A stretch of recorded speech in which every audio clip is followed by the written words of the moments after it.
What is the average electrician salary in Lesotho? The average electrician income in Lesotho is around $1,670 a year.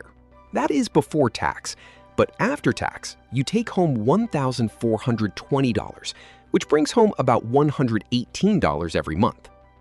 While average electrician pay across the country is lower, workers in Maseru earn more, leaving them with roughly $1,680 after tax each year.